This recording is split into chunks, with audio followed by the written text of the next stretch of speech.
দেশ ও দেশের বাহিরে যারা আছেন সবাইকে জানাই প্রিয়তম রান্নাঘরের পক্ষ থেকে স্বাগতম। তো আজকে আপনাদের ভাইয়া বাজার থেকে তাল নিয়ে আইছে, তাল দিয়ে আজকে নতুন একটি রেসিপি তৈরি করব।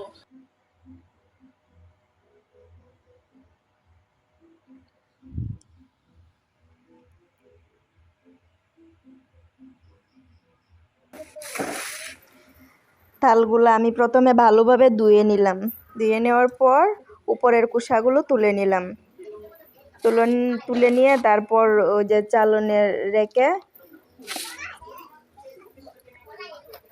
চালনে ঘষে তারপর রস করে নিলাম। ওটা ভালোভাবে রস করে নিলাম, অল্প পরিমাণ কিছু পানি দিলাম, পানি দিয়ে তারপর ঘষে ঘষে ভালোভাবে রস তৈরি করে নিলাম।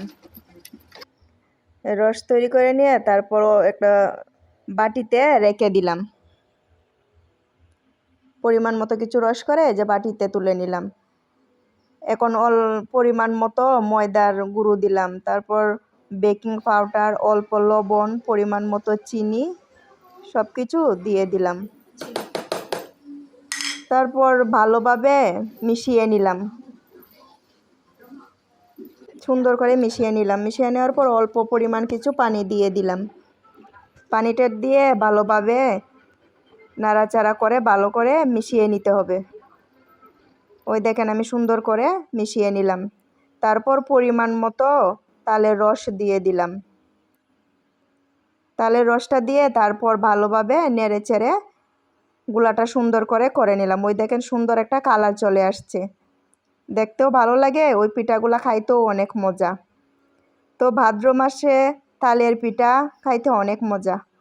ওই দেখেন কড়াই বসিয়ে দিলাম পিঠা তৈরি করার জন্য, পরিমাণ মতো তেল দিয়ে দিলাম। তেলটা গরম হয়ে আসছে, তারপর অল্প পরিমাণ মতো অল্প অল্প করে গুলাটা ওই তেলে দিয়ে দিলাম। খুব সুন্দর করে পরিমাণ মতো গুলা দিয়ে দিলাম তেলে। ওই দেখেন তেলের মাঝখানে পিঠা কাইগুলা দিতে অনেক সুন্দর করে বেসে উঠলো, দেখতে কিন্তু সেই লাগছে।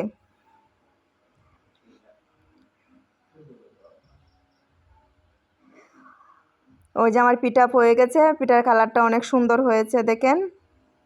ওইদিকে আমার বাচ্চারা দুষ্টামি করতেছে, পিঠা খাওয়ার জন্য অস্থির হয়ে পড়ছে। এভাবে অল্প পরিমাণ মতো অল্প অল্প করে কাই দিয়ে দিলাম। ওই দেখেন ওই পাশে আমার অনেকগুলা পিঠা তৈরি হয়ে গেছে, আর অল্প পরিমাণ কিছু কাই আছে। তো আশা করি সবাই এভাবে নিজ নিজ বাসায় তালের রস দিয়ে পিঠা বানিয়ে সবাই খাবেন। ওই দেখেন আমার পিঠার কালারটা অনেক সুন্দর হয়েছে।